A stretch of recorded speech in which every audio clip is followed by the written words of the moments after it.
Oh, all right, everyone. Hello. Hi. Can everyone hear me? Wonderful. Everyone grab a seat. There are plenty of seats sporadically in the front, so please move on down. Welcome to Book Club Bar. My name is Lissa, and I'm just here to do a quick little housekeeping before we introduce you to tonight's speakers. Copies of The Fight for Free Speech can be purchased up at the bar at the register. After tonight's talk, any books purchased can be signed and personalized by Ian. He's going to be like right up here, sitting down at one of these little bistro tables.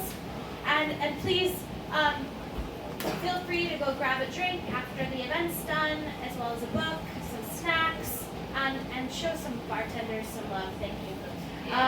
So without any further ado, tonight we have Christopher Mart, who was born and raised in the Lower East Side.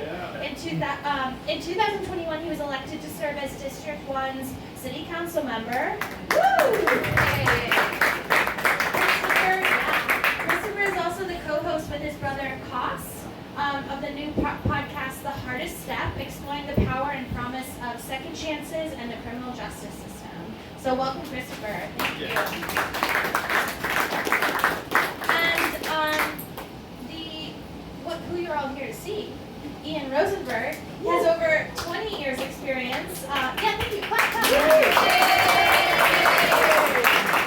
He has over 20 years of experience as a media lawyer. He's worked as legal counsel for ABC News since 2003. He's graduated magna cum laude from Cornell Law School and is an Emmy-nominated documentary filmmaker and teaches media law at Brooklyn College.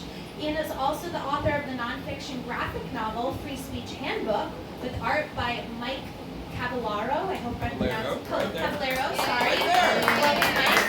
And he lives on the Lower East Side with his family. So please join me in welcoming Christopher and Ian. Welcome.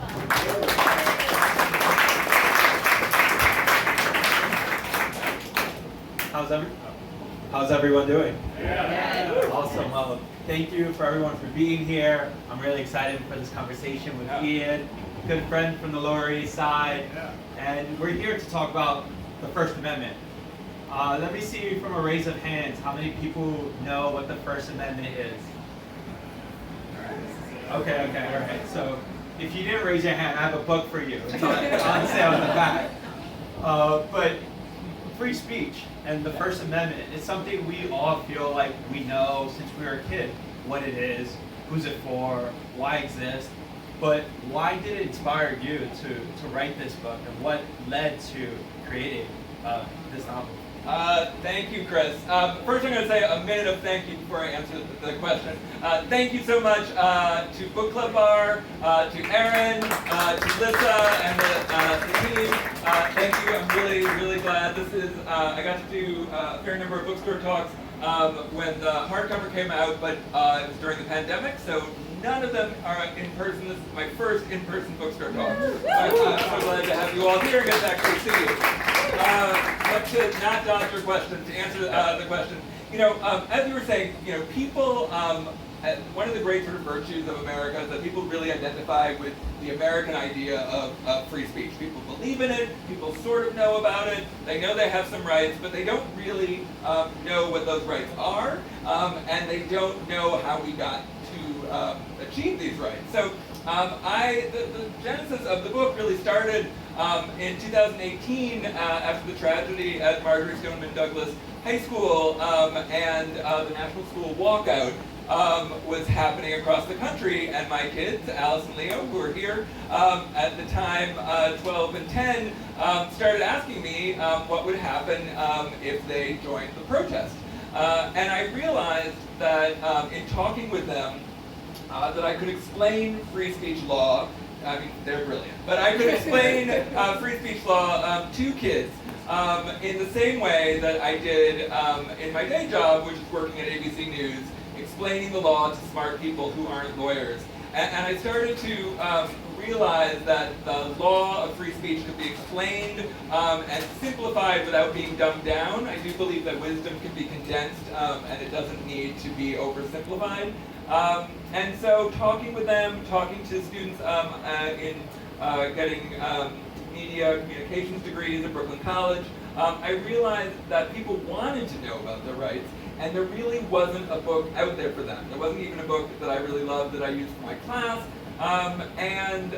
because there's a lot of academic books, and there's a lot of which are boring even for me often, and then there's a lot of books where people are trying to say this is what the law should be, but this is a book really trying to tell you what the law is, what our free speech rights are, how we got them, and answering contemporary questions about free speech by looking at a key Supreme Court case from the past that tells the story of people who fought for their rights all the way up to the Supreme Court, and then their victories and sometimes defeats led to the rights we have today. Awesome, awesome. Well, if you know me, there's two things you probably identify for me. I do political protests, and I live in the Lower East Side. And both are fundamental to not only your book, but also to our First Amendment.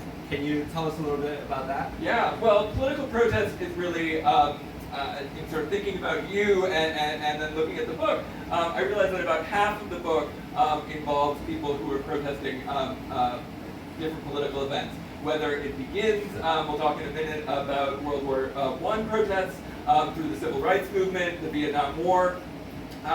Protest is really intrinsic to the idea of the American conception of free speech, and it all starts right here on the Lower East Side with probably my favorite real-life character from these stories, Molly Steimer. And Molly Steimer was a Jewish immigrant, came here in 1913, and she became a garment worker on the Lower East Side and to support her family, her parents and siblings.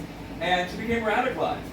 She was a really hard life, as often is glossed over, and she became an anarchist and started throwing out, had some compatriots where they had Yiddish anarchist publications, but then also really objected to, we were involved in World War I at the time, but then Wilson decided to also start opposing sort of Russia. People believed it was a way to try and stop the Bolshevik Revolution, and so she wanted and her friends wanted to oppose sort of World War I, not in general, but specifically this targeting of the Russian Revolution, and she threw anti-war leaflets from factories on the Lower East Side, on Rivington, on Clinton Street, and on East Broadway. It's documented. It caused a sensation, and she was arrested with her compatriots for sedition. She was charged with, speaking against the government, which was then a crime. Today is actually the anniversary of the Sedition Act, the infamous boo. And her case goes up to the Supreme Court. She's really just criticizing the government. How can that not be protected by the First Amendment? This is in the 1920s. And she loses. Only Justice Holmes and Justice Brandeis think differently, and they create our modern conception of free speech. Justice Holmes introduces the idea of the marketplace of ideas in this dissent, saying that really, we talk about it, I talk about it in the book, but saying really that the government should not interfere in the marketplace. It should be like a Lower East Side market where people are screaming, buy this pickle, no, that pickle's terrible, buy this challah for me. There's some true statements, there's some false statements, but the government shouldn't be interfering. That's the central concept of the First Amendment, for good and ill. There's a lot of very valid criticisms of the marketplace of ideas concept. I talk about those in the book, but this all comes from protest. The central metaphor that defines our First Amendment rights comes out of the idea of political protest. It comes because of Molly Steimer. We are freer today because of her, as she wished that she was deported to Russia from a dock in Brooklyn. So yes, protest is not only something that's so vital today, but it's at the bedrock of First Amendment law. Yeah, if people have ever visited the corner of Grant and Clinton, you would definitely hear the marketplace of ideas and people expressing their First Amendment. I want to touch on, when we think about the freedom of speech, we always think about someone doing a performance or saying something, but we don't think about when someone is not doing something, when someone is not saying something. You've been able to highlight that in two instances in your book. Can you go into it a little bit more? Sure. Well, so yeah, also people, if you're in the back and you want to come forward, we got nice seats in the front, but I won't pressure.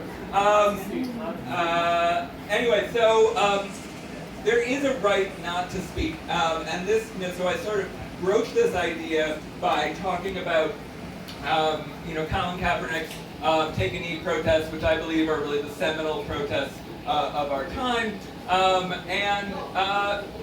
So Kaepernick's right not to speak comes from two kids, the Barnett siblings, and they were Jehovah's Witnesses who refused to pledge allegiance to the flag during World War II. They believed it was a violation of their religious principles,